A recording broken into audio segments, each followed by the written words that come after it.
within the circle. So we can have the situation like this. So in this case, we can see that we have four-sided shape inside the circle. So this is a case of what? Quadrilateral. Also, what we have in this situation. So we also have four-sided shape within this circle. It's also a case of what we call the quadrilateral. But there is one condition before inscribing any four-sided shape in the circle will now become what? The quadrilateral. The condition is that what? Each of the angles of that quadrilateral must what? Form angle with the circumference of the circle.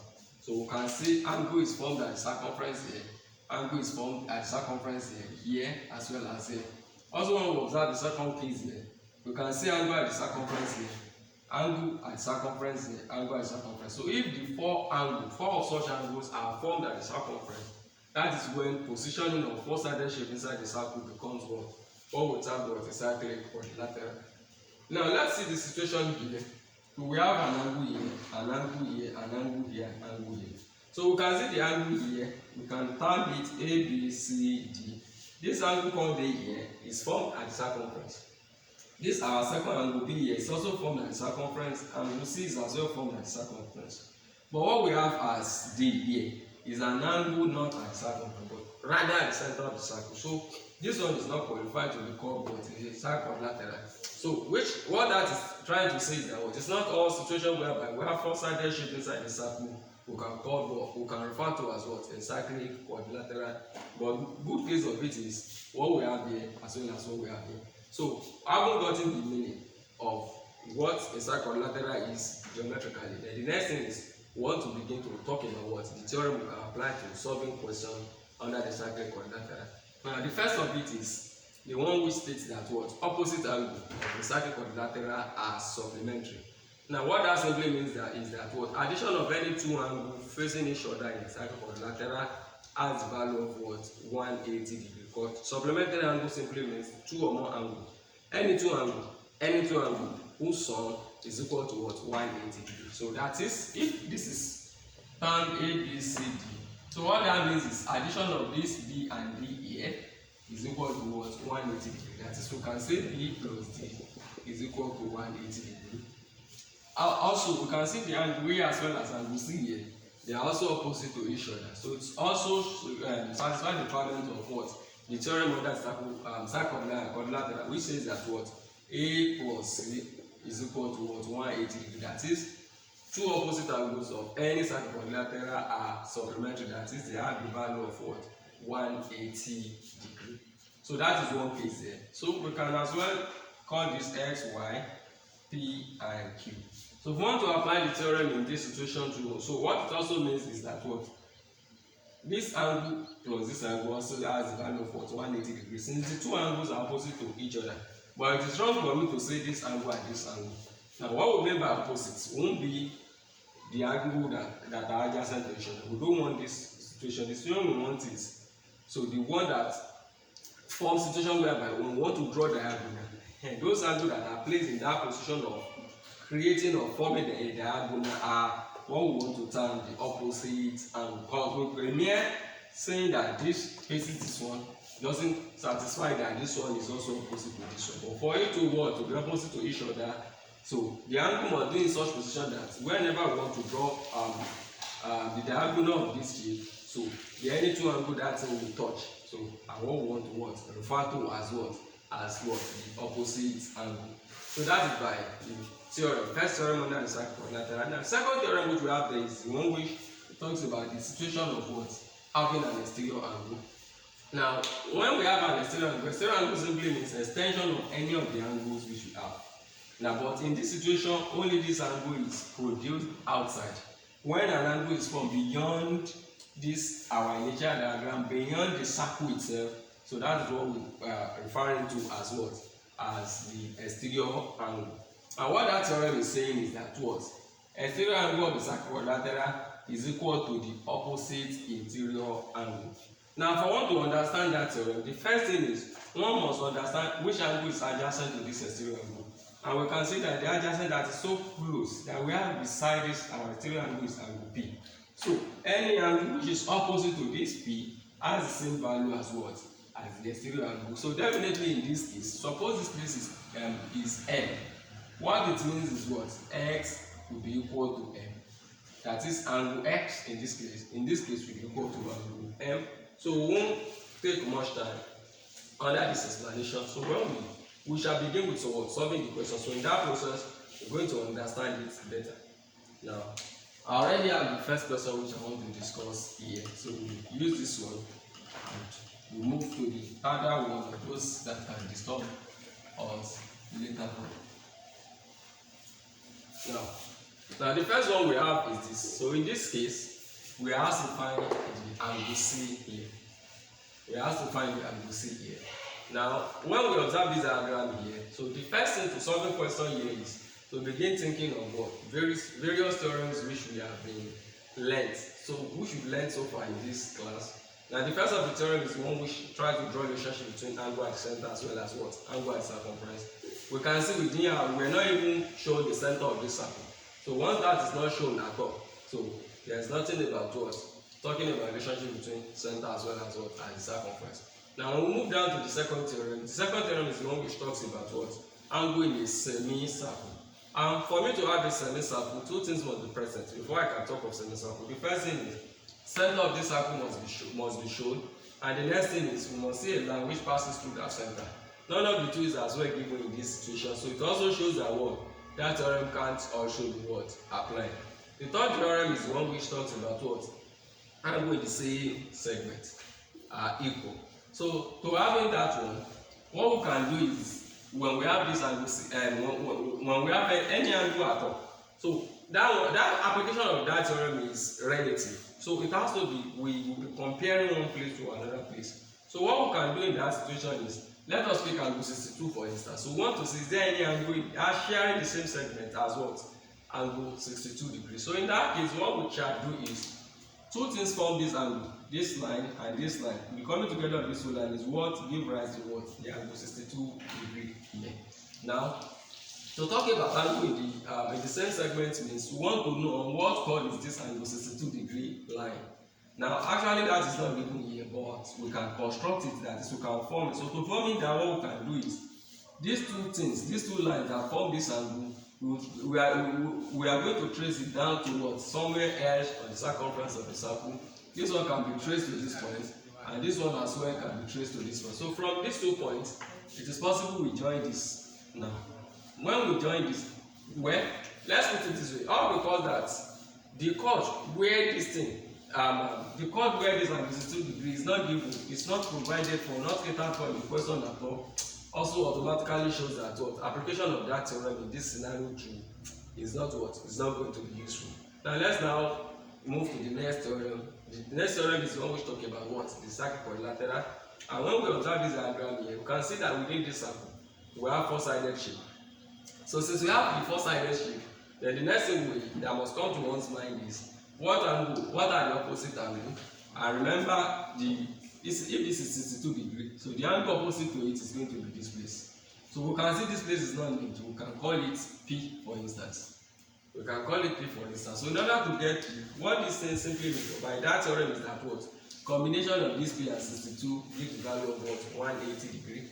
But by the time we simplify that area, we'll be able to determine the value of what? P. So that will also be done in the case of 85. So let's apply for the P first. So it shows that this angle is opposite to this angle. So once one of the two angles is low, definitely we can get the other angle.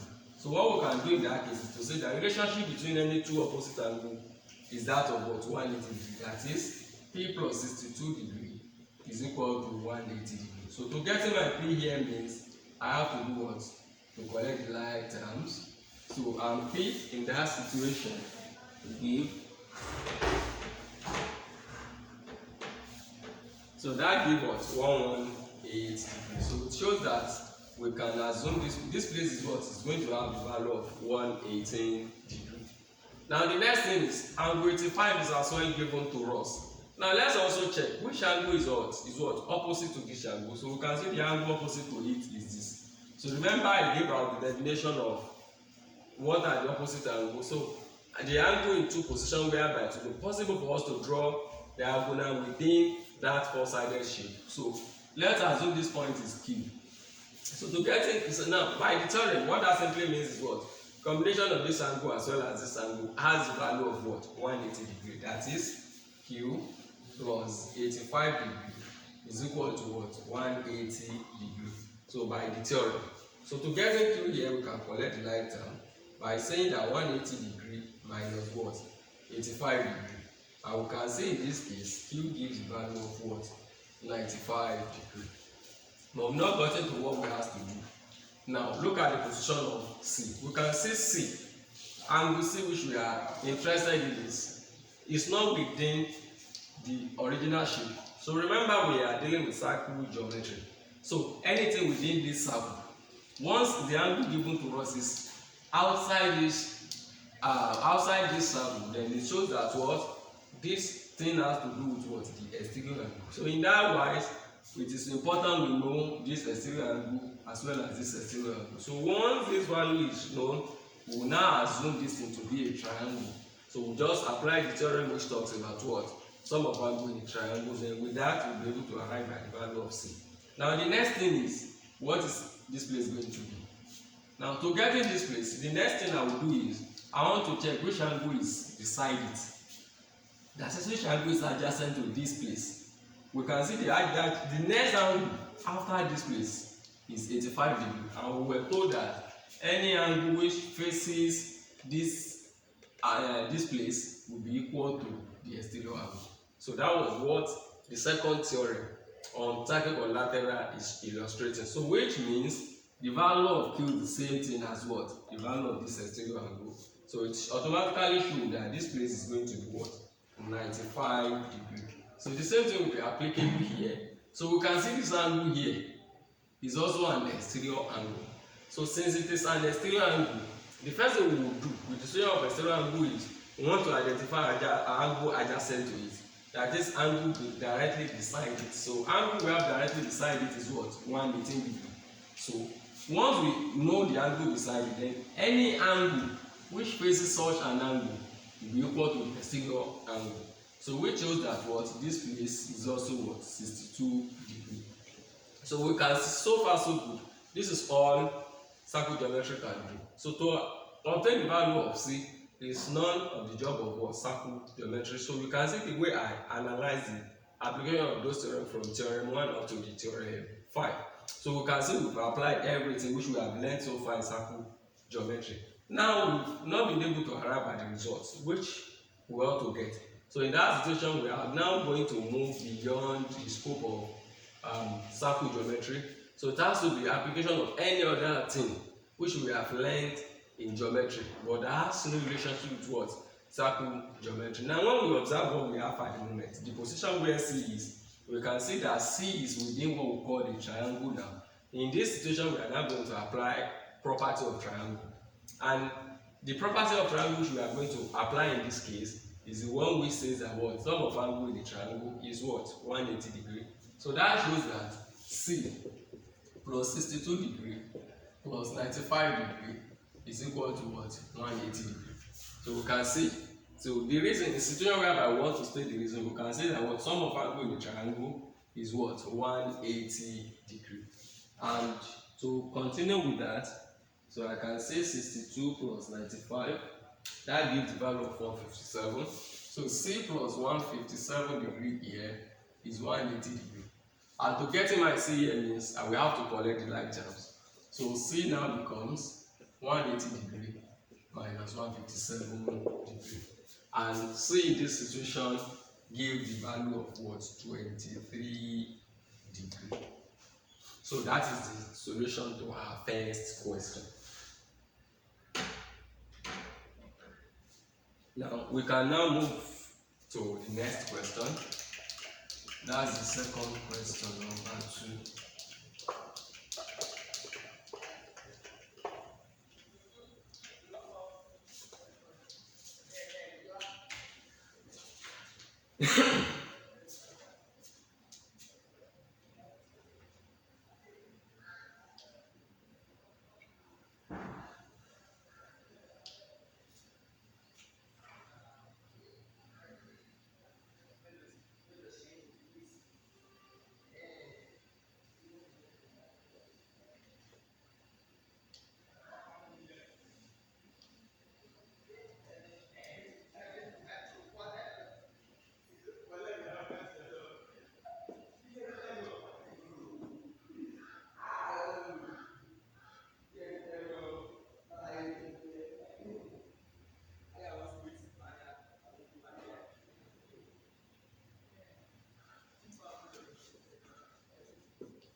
Now, in the second question, we are asked to find the value of PXR.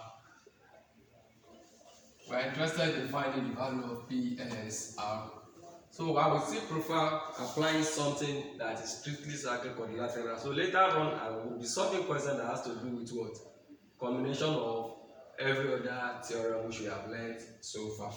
Now we have to find PXR in this case. So we can see the union of angle at the center, and it's twice the angle at the circumference, angle in the semicircle, as well as angle in the same segment is not showing in this question. So I deliberately structured it like that. So very soon we shall what? We're talking about the one that has to do with what? The combination of those theorems. Now we already know the theorem we want to apply is the one that has to do with what? Cyclic quadrilateral. Now we can see we have quadrilateral in situation whereby each of the angle touches what? Or formed angle at the circumference of the circle. So that one is well defined there. Now the next thing is we want to identify what are the opposite angles in each of the situation. So we can see here we have two angles here. Now let's pick it from this angle 80 here. We can see that the angle facing the angle 80 is this position. So since this side is facing the angle 80, so it means that what? Combination of this angle and angle 80 and this angle, they will form what? A supplementary angle, that is the addition of 180 degree. So it shows that this angle here, angle 80 degree, or we can begin by naming it. So this place where we call angle 80 simply means PQR. So we can say PQR plus the opposite angle here, PSR, plus PSR is equal to what? 180 degree. Now what is PQR? We have that as 80 degree. So we can say 80 degree plus PSR is equal to 180 degree. So to get to my PSR here means I will have to collect the like term. So and it shows that PSR is 180 degree minus 80 degree, which gives the value of what? 100 degree. So it is better we what? We represent whatever value we get into that given position. So we can have our angles there as what? As 100 degrees. So the next set of angles that are opposite to each other are the angle P here as well as this angle here. But the theorem we won't be able to apply the theorem in this case. Because for us to apply that theorem, one complete angle, one of the two opposite angles must be known. So because when we observe this place here, we can see it is part of this angle that is given. Part of this angle is given as 20 degrees. Why the other part is not known? And this part as well is not known. And we can't just assume any value here. So as a result of that, we won't be able to apply the theorem here. And if later on we are able to get this place, then it will now be easy for us to do what? To compare this place to this place by saying that what? They have the value of 180 degrees. Now, then the next thing we can do is, let us consider this triangle here. We just consider the triangle which we have here. So we can see this triangle as this angle, as well as what? This angle being 20 degrees. So the property of triangle is going to be used here, and the property is what? To say that what? Sum of angle of the triangle is 180 degrees. That is 20 plus 100 plus x is 180. Now this place is not named, but we can give it a name. So a naming, the right naming can be applied there. So it shows that what?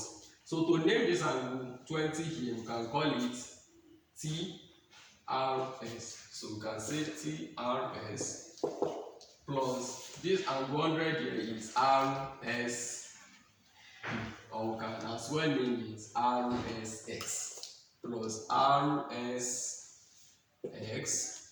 plus this other angle here is called X here. We can call it RXX plus RXS is equal to 180 degrees. So reason for this is what? Sum of angle in the triangle is 180 degrees.